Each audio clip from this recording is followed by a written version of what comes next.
You're listening to a podcast by the Center for Action and Contemplation. To learn more, visit cac.org. Hey everybody, Jacqui Lewis here. Welcome to this second season of Love, Period. This season we're focusing our conversations on my new book, Fierce Love, a bold path to ferocious courage and rule-breaking kindness that can heal the world. Each of my friends will be helping me to think about the themes in each chapter, 9 practical practices that can help us love ourselves, love our posse, and then love the world into healing. It all starts with you, and we're going to give you practical tips to make these practices a part of your life. Today, we are going to be having a conversation inspired by my book, Fierce Love, the 7th chapter, Live Justly, Choose Fairness and Equality Every Day. I thought there was no one better to have this conversation with me than my friend Otis Moss III. He is the senior pastor of Trinity United Church of Christ in Chicago. He's a fantastic preacher. He says the blues inspire him. And he's my little brother, and he calls me his bossy big sister. Let's see what you think about that. I hope you enjoy this episode. Otis Moss III, blues preacher. How you doing? I am good. How are you doing, Storm? I'm fine. I feel a little stormy today. How are you, Bishop? I'm doing okay. I can't complain. I'm here in the land of the living, so it's always a good thing. In the land of the living. Isn't there a song that has that in there? I will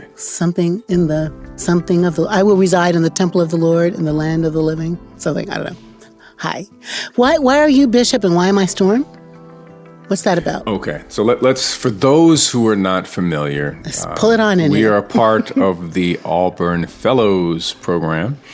And when we met, it became very clear that each person had particular personalities. And so as a comic book nerd, I thought it would be appropriate that we draw from the X-Men, the X Factor, and the X Teams from Marvel comic books, because originally Stan Lee was attempting how he could participate in what was going on nationally, which was the civil rights movement.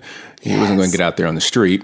But when he wrote the X-Men, he specifically had a vision of Professor X promoting the idea of Dr. King's vision of the beloved community, and Magneto promoting Malcolm X's radical vision of love, of radical love. And so he took those two ideologies and infused them in the X-Men, just a little backdrop. And then when I met everybody I thought had a great opportunity for a code name. And when I met none other than Reverend Jacqui Lewis, she fits so well with the character Storm. One, because Storm is a very gifted, multicultural leader in the X narrative. She has these African roots, but she is educated in London, and she is able to go to and fro in different communities. Mm-hmm. And then, of course, she manipulates the weather. She when she comes into a space, the atmosphere changes. Uh-huh. And it was so very obvious that my friend Jacqui Lewis changes the atmosphere whenever she enters into a room. Otis, when you say it that way, it just makes me feel so powerful. Like I can change the weather. You do. I mean, that's what you do. You serve at a church that is multicultural, that has all of these different types of people. Yeah. You change the atmosphere by your leadership. You draw heavily from that mythos, that the narrative of Storm, of being a person of the world, that you are local and global consistently in everything that you do. I love that. Thank you for saying that way. When you and I first met, also, you would tell me, I'm praying for you, Storm. And you'd be praying for me often, but also, especially I just think you knew when the world was on fire with racial tension and we were chanting Black Lives Matter in the streets with my little multiracial church, wearing hoodies and whatnot. I feel like you were praying for the border I was on, Otis, the boundaries I was crossing, and how to hold all that together. Is that right? Yeah, absolutely. I mean, when I witnessed your leadership, being in spaces as a Black person, and then being in spaces as a Black woman, you were in New York. Right. Dutch Reformed Church. Honey. It's not Harlem, it's not Queens, it's not Brooklyn. You're in the heart of Manhattan. And here you are leading this amazing community of people who are movers and shakers, but also artists. Yes. And you are the leader, the servant leader in that space. And I know how hard that can be, that leadership is difficult as it is. But then it becomes a different level of challenge when you are a person kissed by nature's son. Another level of challenge when you are a woman. Yeah. And another challenge when you are Storm, when you are fiercely who you are. Yeah. And unapologetic. You don't apologize about really being Jacqui Lewis. No, I don't. I used to. But I don't can't apologize anymore. for that. No, you can't. I have just really treasured that from you, the phone calls of just how's it going. And honestly, Otis, feeling like we're in this movement together and that our particularities, yours, comic book nerd by self-admission, but also poet, writer, excellent preacher. I've used your preaching tapes in teaching preaching classes all my little teaching career before I knew you. I apologize for whatever the students heard. No. So good. Just multivocal yourself, Otis, is kind of where I'm going. You are a younger than me, we're still 40-something, right? Is that true? No, I've crossed the threshold. You crossed over the come on, baby. Come on over to the light side, post 50. But you're poetic, jazz-infused, culturally rich, biblically relevant, justice, badassery makes you a certain kind of weather changer and a certain kind of border crosser. How does that feel to you when I say that? Do you think of yourself as a person that straddles borders? You who are Black preaching royalty, Not even close. Just That's very get kind. that in there. I appreciate that very much. That sisters are usually prone to hyperbole, and so I appreciate my sister with her hyperbole. But I kind of see myself in many ways as nomadic. That's good. That a nomad denominationally, a nomad theologically. And this is why, because of the tradition that I came out of. I come out of the heart of the Black church tradition. I come out of the heart of the Black church freedom tradition. Yep. And when I grew up, I thought every single church was about social justice. I just assumed that. And I just thought there were just two churches. There were some, white people went to, and the ones that Black folk went to, But they were all about social justice. Well, the white church wasn't. The white church was just kind of, they sang songs about, the whispering meadows and how nice Jesus is. And the Black church was like, let's get down and grimy and figure this thing out, Right. Until I went to college, I realized, I said, oh, there are all these denominations, because out of my tradition, because my parents were from the Civil Rights Movement, and they met there, so all of their friends and colleagues preached at the church, and they were different denominations. Right. So I assumed if you were Pentecostal, you were justice-centered. If you're Episcopalian, you were justice-centered. If you're Congregational, you were justice-centered. So on and so on. And then they had relationships with people who were Muslim and who were Jewish, who were Hindu. So I just assumed that you were to gather ecumenically and interfaith, and you have to fight against, in the words of Public Enemy, you have to fight the power. Right. That's just the way, as a kid, I grew up. And so I go to college, and there are all these people who are like, oh, no, we have the truth. No, we're better than you. Oh, no, you're. I was like, who are you people? I was like, where did you come from? So I felt like a nomad, that I was, wait a minute, my tradition is a very small tradition. I thought it was the majority, and I've come to find out that I was in the minority. And that was a real interesting wake-up call for me, because I'd never had a conversation with someone who was Southern Baptist and Black. I had a conversation with people whose church might have been founded in the Southern Baptist tradition, but they didn't follow Southern Baptist doctrine. Right. They just said historically we're Southern Baptists, but we don't, we don't think much of them. But then all of a sudden I'm running into people who really have a deep connection to the denomination and who were Black. And it was eye-opening. And I had to, put some of my, prejudice and check it, because I was like, wait a minute, you Southern Baptist and you're Black? Is there such a thing? Yeah. Right.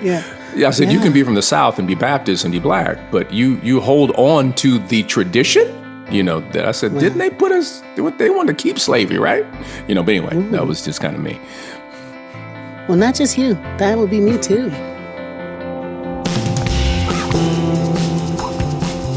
I want to talk about what you just said, but I want to go back to your roots. Your dad, you and your dad. You did a beautiful movie this last year about your dad, your granddad voting. It's not difficult to make the connection between you and your dad, but everyone doesn't know that your dad is a movement builder, freedom riding brother. Tell me a little bit about what's at the heart of your theology, Otis, that comes from your experience as a boy growing up in your house with your mom and your dad and all the things that they experienced, right? Like, what part of their story is inside your soul? Well, I think the fundamental theological framework that I witnessed was this idea of love and struggle. My father preached on that consistently. The greatest commandment was central to his theology.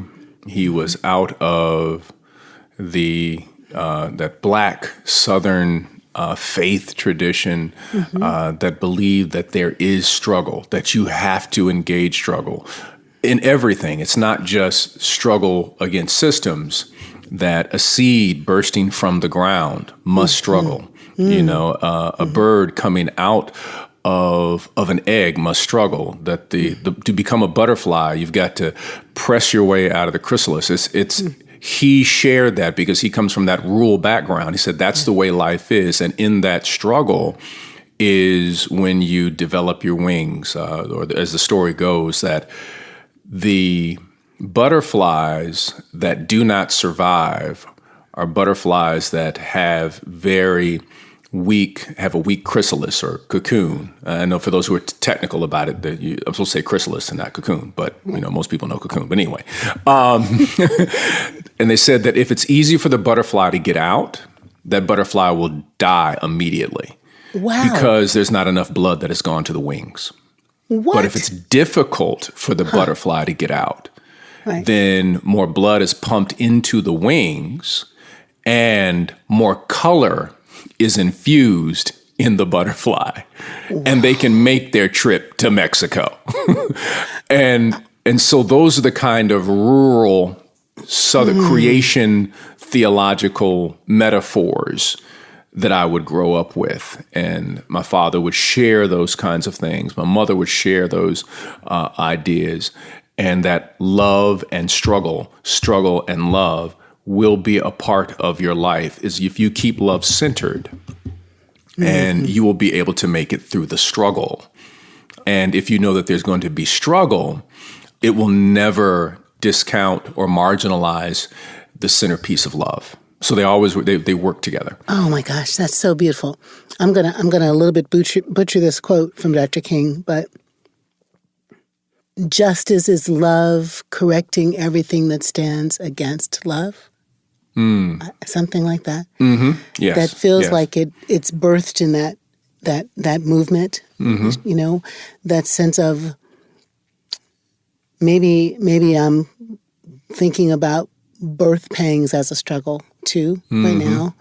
The way we are just in the hottest mess times, and like Mother Earth is struggling, you know, and the value of Black lives is struggling, and voters' rights is struggling, and environmental justice is struggling, and economic justice is struggling, and the too many guns on our streets, and that's a struggle, and Black boys and Black girls are being killed, and that's a struggle. Like, it's like the universe. What does Paul say, Otis? All of creation waits groans. like a woman and groans like a woman in childbirth, waiting for the children of God to show themselves. That's about birth. Yes. Yes. Where's your struggle most right now? That's a good question.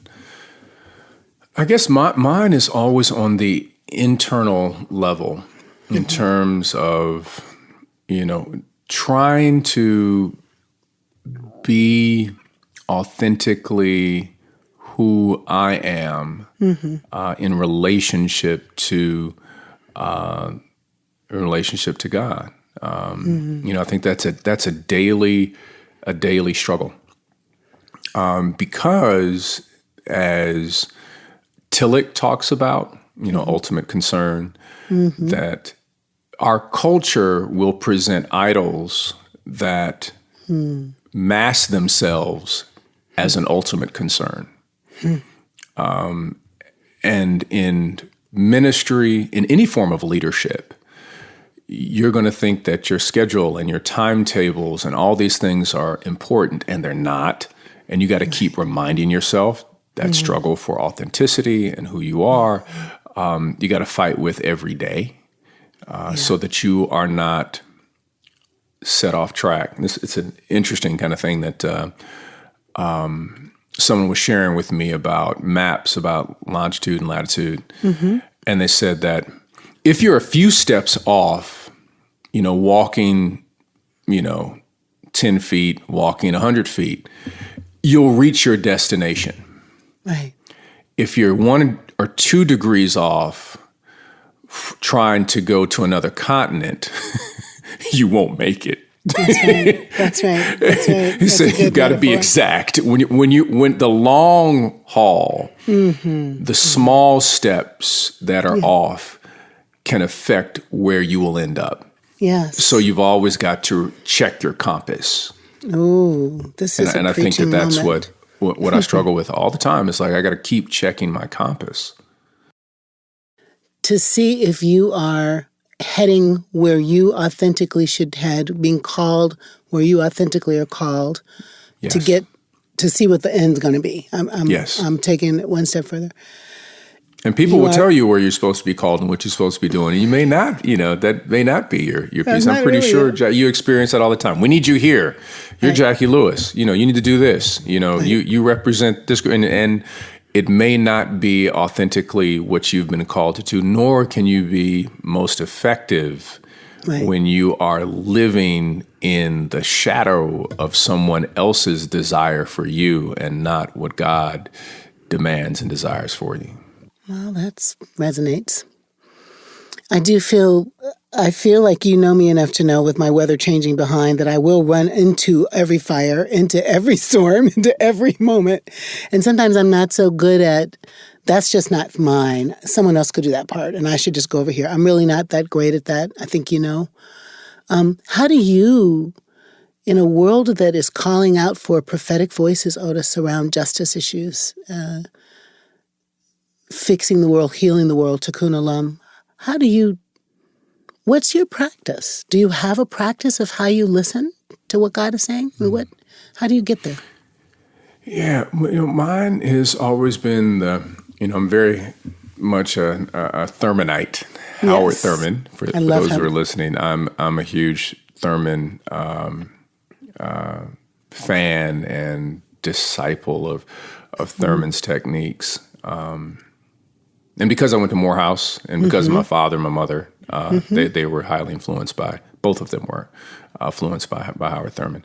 So the idea of being quiet silence, and music becomes very important to me to find those spaces and rhythms. And then in prayer, to hear that unique voice, and it's very much a whisper that you're trying to listen to all of your days, and sometimes you don't get it, and sometimes you think you get it, and and then there's a lot of times it's just silent. I mean, just real, but you stick to it. And so the practice of the time to be quiet, pray, and be in spaces to listen to music, usually without lyrics. Music, the sounds of piano and bass, and the sounds of violin, and hearing people who are digging very deeply into their spirit to create sound, which cannot be completely articulated with vocabulary, that help you connect, for me, with the sacred, with God. And then just going back to the very basic practices of scripture and prayer in those spaces become very, very important for me. Very important for me. I'm so glad to know that. I feel like sometimes many of us who are in these positions of leadership and transformation, we might even say, I did my devotions this morning, or I went for a walk this morning, and I don't know that we spend enough time listening. I don't know that we spend enough time listening to jazz or music or sounds in the key of life or the still small voice of God. Like, it's just too much noise, right? So I'm glad to know that you sustain yourself that way.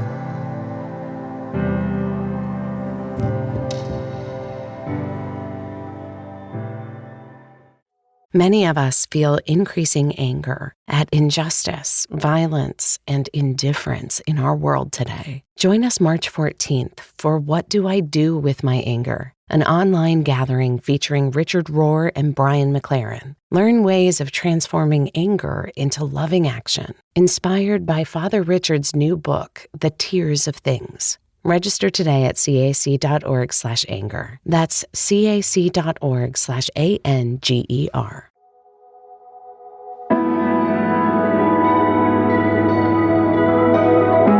You are a dad and you are a son, and you just became an intergenerational house recently.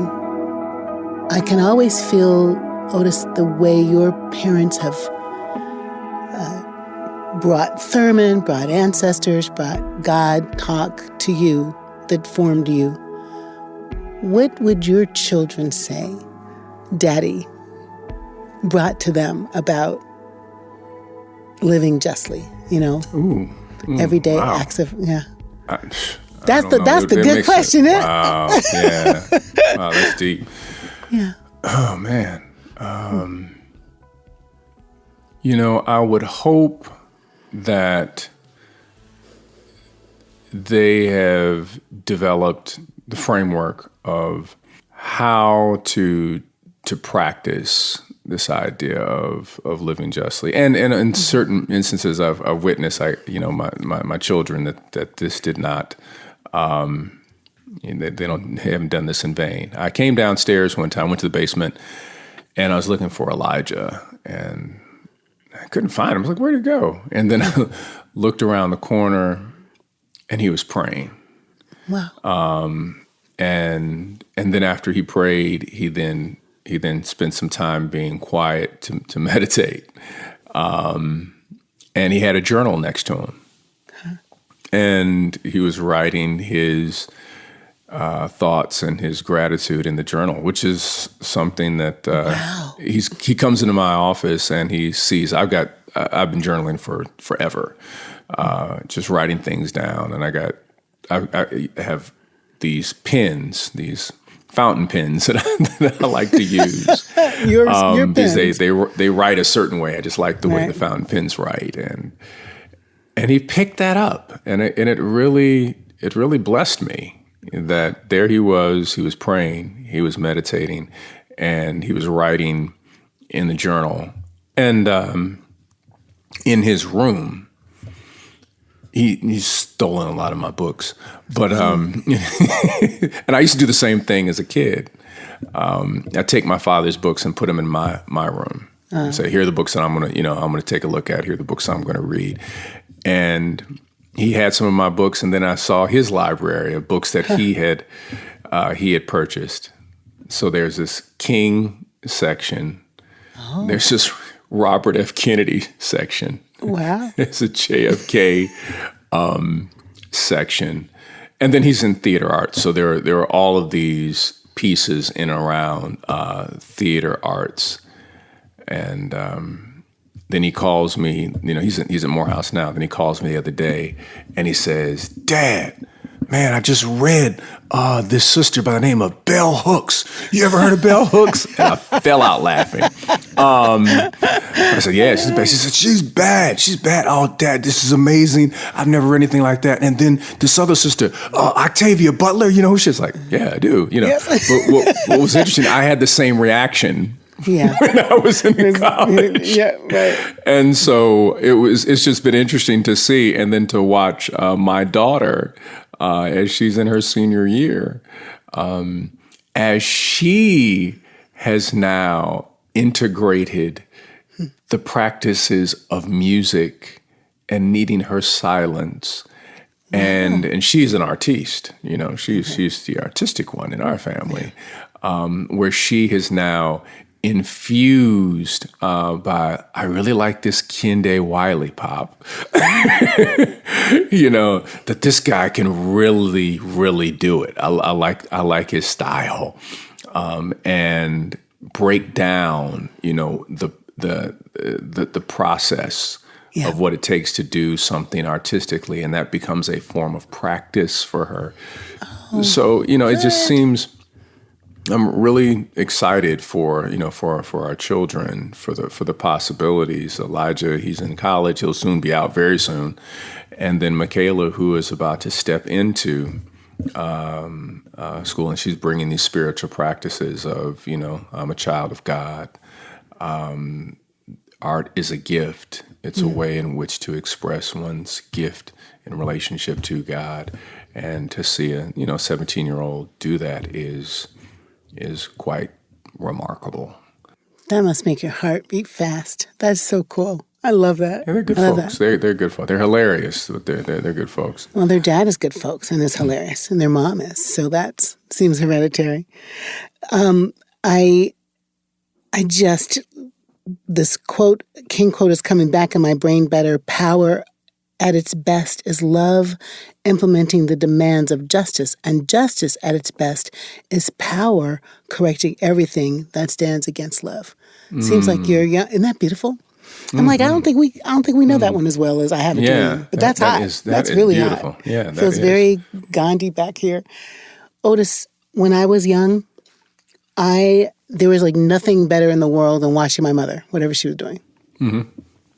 Sitting on those pink. Did your mother have pink, fluffy? 10 years might have saved you from this, the difference in our ages. But everything in my mama's bathrooms forever were always pink, like Pepto-Bismol pink. So those fluffy toilet seat things, shaggy. Oh, my God. And then the one on the floor, and then the one on, oh, my God. So, but I would just sit there and perch and watch her take Dixie peach powder that was too light for her, but rub it in and it smelled good. Like I watched her get the lipstick just right and press the tissue, make the biscuits, throw down on some pot roast with that gravy with the roux, fry the chicken and drip it. I just studied her. And as I was writing the book, the thing I was remembering most about studying her also was watching her, how she watched the world. So and so you talk about Kennedy and stuff, that brings back me watching her watch Kennedy's funeral and John salute. Like I'm just old enough to remember we all watched Robert Kennedy killed. Like he walks off the stage, right, and gets shot back there, and the football player that kind of tries to save him and all those stories. And so I do think that there's something about the way our children watch us, watch you, our grandchildren watching us, Joel watching John, me watching my mom, that sets up something in you about what is just, what is good, what is fair, right? What is love? What is life? What is the world supposed to look like? And I'm wondering about all this junk in the world about critical race theory. And these parents and these teachers who don't want their children to know these stories, to learn these stories, to learn how to watch the world, Otis, through the eyes of the other, through the story of America, through the, right? You feel me? Like through the truth of racial injustice in America, right? What kinds of children are we going to raise if they don't get to watch their parents do justice or talk about justice or name what's unjust? Are you worried about this at all? Is this my worry? No, I'm very much worried about the civility within our society, number one. And I'm also worried about our children bowing down to myths of kind of white supremacist ideology, and thinking that the world revolves around a particular community, right, and nothing else. Right smack dab in the middle of Christianity is that myth. Yeah, it's a real challenge, and I worry about how social media has increased our knowledge but decreased our wisdom. And that is what I've witnessed with social media. Our knowledge is just exponential, but our wisdom and our ability to be compassionate has decreased dramatically, and our children are yearning for the compassion and the wisdom, though they've been given access to so much more knowledge. My kids have more knowledge and information than I would have ever thought of or had exposure to, because they have a thing called a phone. They can Google anything. That we've turned that into a noun and an adverb at the same time. Google it and Google. And it's dangerous. It just really is dangerous to develop a generation of knowledgeable people that do not have wisdom. They do not have compassion. They do not have the ability to say no. When I say no, how I feel is how I feel, and I could care less. And they share everything in this wider virtual space. Right. And connection and human contact and conversation, or cooking food and sitting down and having a meal, which was more than sitting down with a meal, but it's also learning values, mores in the process. Right, so if I sit down at a meal, I learn how to talk and engage with someone. I learn when someone pauses. I learn how to assist an elder when they're getting out of a chair. Just simple, basic things. I learned that if I get some food on me, I learn what to do about that. I learn the story of the food and why we eat this on this day. Right. Culture. We're losing a Culture lot of and that. History. Yeah. Yeah. And that's how that's how you really create human beings is people who are in the midst of ritual and community and sharing of story. No, that's right.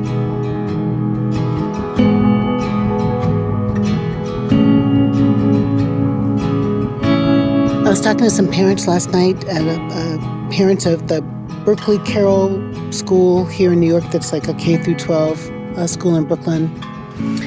And, talking to them about this idea of, you say, wisdom, I'm going to go honor, compassion, the codes, the ethics, right? That we teach at the table, that we teach in the laboratory that's our house. Or in the basement shooting pool, whatever, or at church, right? And how we're missing that because there is a wider flatter, anonymous communication happening as opposed to deep, personal. Yes. Daddy said that, and my grandpa used to say, or my big mama used to say type storytelling. So maybe we're at the power of stories to teach children what's important so adults know what's important, and it's generational, right? Mm-hmm. So we were saying that to the parents. How do they be revolutionary in their self-love so they can be revolutionary in setting a table, literally, to raise these children who love? You have a big church with lots of kids. What are you teaching your parents about how to raise justice in their children, how to raise compassion in their children, right? Raise fierce love in their children. Well, we've tried to create a curriculum. I have to say, we lost our youth minister just recently. He got a new job, and we're so excited for him. He's now at Harvard. Okay. It's like, hey, we'll take that. Harvard got him. But he did such an extraordinary job of creating a curriculum. His name is Reverend Calvin Jones, where they designed especially during the pandemic, a television show, a YouTube show for our kids that shared similar to what you would see like on Sesame Street. Yeah. This is what compassion is. This is how you deal with your elders. This is what taking a turn means. This is when someone is experiencing exclusion, how do you operate? Teaching early patterns of justice. Mm-hmm. It was our youth hour, and sharing those stories, and it was a hit. I mean, it was a huge hit with our families because it was just a great way to for kids to learn some basic things. Is it public? Can people find it? Oh yeah, you can go on YouTube and check it out. Okay. It's still we're hopefully we will be creating some new ones in the future that are not so Trinity centric. Okay. If you know what I mean. They're more centric to our community, but something that would be a little bit more universal. Universal, that it wouldn't be, oh, you've got to be a part of Trinity to know what these characters are talking about. Right. But would just give some language that would just be a little bit broader. And it was so very helpful to witness children connect, but also take the lessons. This is how we are to operate. This is how we are to pray. This is what God calls us to do. I'm supposed to be compassionate. Mm-hmm. I'm supposed to wait till you sit down at the table first because you're the eldest in the family, and I want to thank you, great grandma, for can we listen to your stories? And the sharing, just wonderful stuff like that. Great. Simple stuff. Yep. But nonetheless that impactful. Missed. Yeah. Simple stuff that's missed. Yes. Absolutely. When the village stops raising the kids, right? I mean, come on. Everybody's busy, but the village steps in and reminds you. The village steps in. That's it. Code. That's it. Yeah. What do you know for sure about love, Otis Moss III, Bishop, little brother? What do you know for sure about love? What do I know for sure about love? Mm-hmm. I know that love is not only real, but it's the most powerful force in the universe. I know that love can never be fully described because poets have never stopped talking about it, singers have never stopped singing about it, and people have never stopped believing in it. Yeah. I know that it can crack earth and bring people from the dead. It can open doors and it can lock doors permanently. That when you choose to love, it transforms you. When you choose to love yourself, you crawl out from the shell that you've been hiding under, to borrow from Zora Neale Hurston. And it is the only pathway that we get a peripheral glimpse of God. I mean, It's going to be beautiful. In some form of love, of grace, of mercy, of compassion, that you get a glimpse of God. And even atheists believe in it. Yes. Amen. To love another person is to see the face of God. You know that piece from Les Miserables from Victor Hugo's book? Oh, I love that. And when they sing it, I'm not going to sing it and make your head hurt, but I love that. It makes me cry. And when we say love is fierce or fierce love, what does that evoke in you? It evokes a strength, a power that it's willing to stand in the gap. Because I love the scripture that talks about that we are the people who are called to stand in the gap. It is healing. It is tikkun olam. It repairs the breach because it's fierce. That's the love of Fannie Lou Hamer in The Face of Mississippi. That's the love of Frederick Douglass, who speaks about the July 4th. What is it to a person who's been a slave?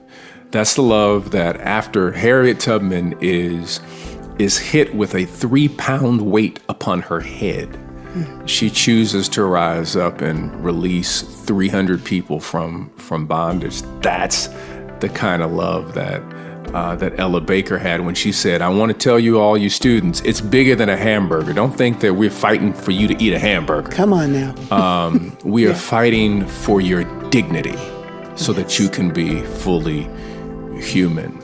That's the love that the Gullah Geechee people of South Carolina believe in the midst of their ring shouts. That's fierce. That is the love that refuses to die and keeps being reborn in multiplicity of ways. That is fierce. You are also fierce, my friend, and you are also love. I'm so glad you're in the world. Thank you for coming today. Thank you so much, Storm. Keep changing the weather. All right, my bishop. Thank you. I'm so glad you came today to listen to this episode, and I hope that something inspired you. Otis inspires me. I want you to think about this as we leave each other today. Sondheim maybe said it best. Be careful of the things you say. Children will listen. They're listening, they're watching, they're absorbing, they're learning. Imagine every day you're living your life with your little people as an audience. How does that shape what you do? And also think about this. Many of us don't have children, but somebody, someplace is paying attention to you, how you live your life, the conversations you have, and they're checking it out. Inspire them. Be your best self.